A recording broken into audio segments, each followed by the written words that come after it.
आज का संदेश प्रफुल्ल दास टीवी अंजनी अंग्लेश्वर से बांटा जाएगा। प्रार्थना के साथ सुनिए। जय मसीह की। सुबह संदेश के द्वारा परमेश्वर का वचन जो सुनते हैं सभी श्रोतागणों को हमारा हार्दिक स्वागत है। आज का मनन के लिए भजन संहिता 26वें अध्याय की कलम 6 साम्स 26 वर्स 6। मैं अपने हाथों को निर्दोषता के जल से धोऊंगा, तब हे यहोवा मैं तेरी वेदी की प्रदर्शन करूंगा। प्रभु के नाम की महिमा हो।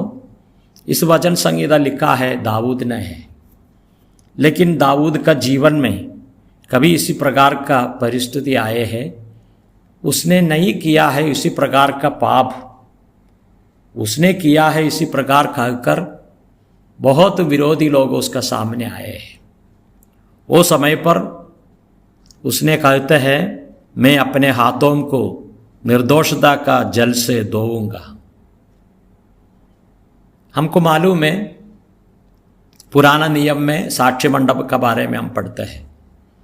साक्ष्य मंडप में याजकों जाते हुए समय पर, सेवा के लिए जाते हुए समय पर अपने हाथों अपने पैरों धोकर वहाँ सेवा के लिए जाते हैं।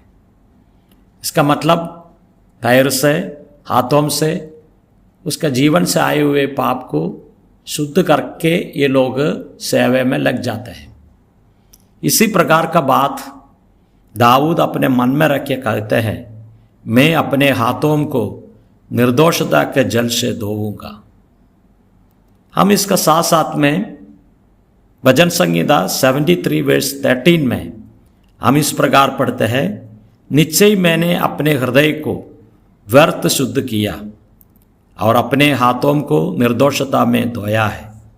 ये भजन संहिता आसाफ की है। उसका जीवन में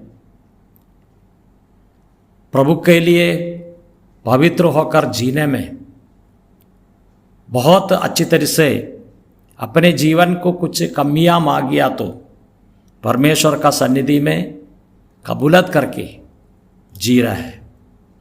मतलब पुराना नियम में इसका बदले पानी से धोकर प्रकट करता है, लेकिन आसाफ कहते हैं मैं व्यर्थता से इस बातें क्या करना है।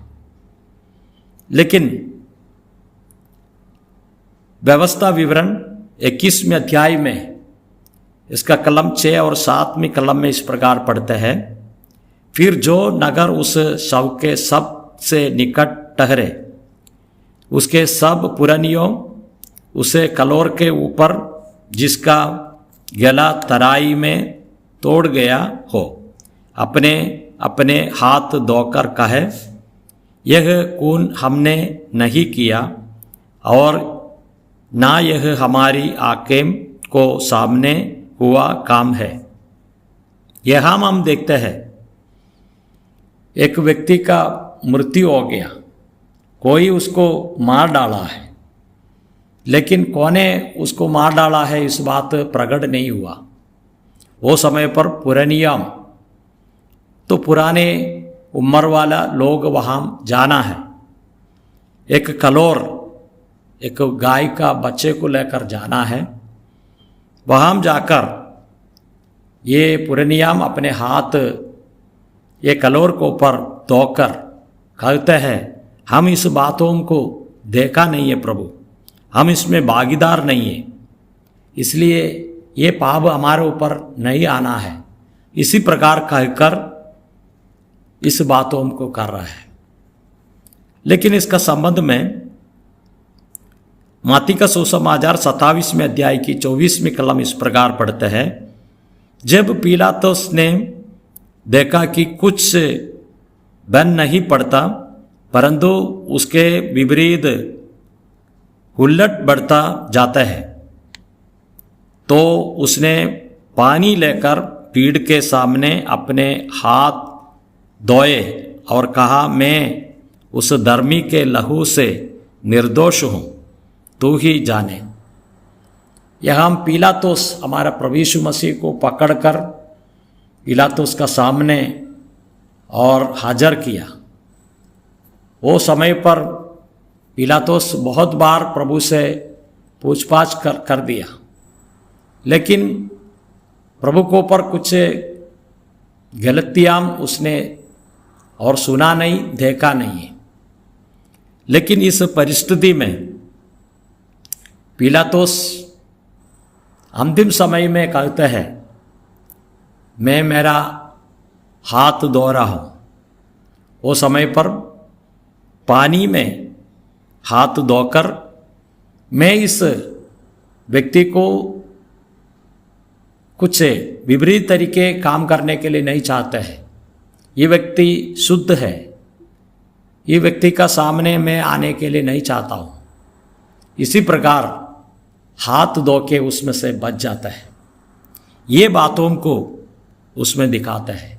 ये पाप का संबंध में मेरा कोई प्रकार की संबंध नहीं है। मैं मेरा जीवन में आए हुए पाप को मैं धो देता हूँ। इसी प्रकार को इस बातों को दिखा रहा है। प्रभु के नाम की महिमा हो। लेकिन हम इसमें एक बात हम समझना चाहिए, प्रभु यीशु मसीह हमारा पाप को धोया है, लेकिन पानी से नहीं है। प्रभु यीशु मसीह का लहू से हमारा पाप को धोया है। प्रभु यीशु मसीह पवित्रवान है, कोई भी पाप नहीं किया है, इतने निर्दोष है, निष्कलंक है। लेकिन पिलात का सामने, कैयफा अन्ना का सामने उसको लेकर गए। कुछ गलत बिना व्यक्ति प्रभु यीशु मसीह को वो लोग सौंप दिया। हमारे पाप का सजा उसने उठाते हुए समय पर इस पिलात इसी प्रकार किया है। मैं इस व्यक्ति का पाप में, इस व्यक्ति का विपरीत कार्य में मैं नहीं आना चाहता हूँ, इसलिए मैं अलग रहता हूँ। इसी प्रकार कहकर इसने अपने हाथ को धोया है। लेकिन हमारा पाप प्रभु यीशु मसीह कैसे धोया है? प्रभु यीशु मसीह का रक्त से। प्रभु यीशु मसीह रक्त बहाकर हमको हमारे पाप से हमको बचा लिया। हमको मालूम है, प्रभु को क्रूस में चढ़ाते हुए समय पर कांटों का मुगड़ उसका सिर को ऊपर रख के उसमें से बहुत कुछ लहू हमारे लिए बहा दिया। घोड़े से बहुत मार खाया, लाठी से मारा और अलग अलग रीति से उसको आक्रमण किया। वो सारे बातें प्रभु यीशु मसीह सह लिया। शरीर से जितने लहू है पूरे बहा दिया। पंजर से हम देखते हैं पानी भी बहा, अभी रक्त नहीं है। क्यों इसी प्रकार बहा दिया? हमको इसमें से शुद्ध करने के लिए प्रभु यीशु मसीह का पवित्र रक्त हमारे लिए बहा दिया। हम प्रभु को धन्यवाद करेंगे। अय्यूब का किताब में 9 अध्याय की 30वीं कलम में इस प्रकार पढ़ते हैं, चाहे मैं हिम के जल में स्नान करूं और अपने हाथ कर से निर्मल करूं। यहाँ हम देखते हैं अय्यूब का किताब में इस प्रकार पढ़ते हैं, चाहे मैं हिम के जल में स्नान करूं और अपने हाथ कार से निर्मल करूं। यह हम तो शुद्ध होने के लिए चाहते हैं, लेकिन कितना भी शुद्ध करो और ठीक से शुद्ध नहीं होता है। लेकिन प्रभु यीशु मसीह का रक्त से हमको शुद्ध किया है, निर्दोष निष्कलंक रक्त से। हम कितने भाग्यशाली हैं। एक दिन हम प्रभु का पास में जाएंगे। प्रभु बहा हुआ रक्त को, इसका विशेषता को हम जानेंगे, उसकी महिमा करेंगे। उस दिन एकदम निकट है। हम उसको आराधना करेंगे, स्तुति करेंगे, उसकी नाम की महिमा हो। जय मसीह की।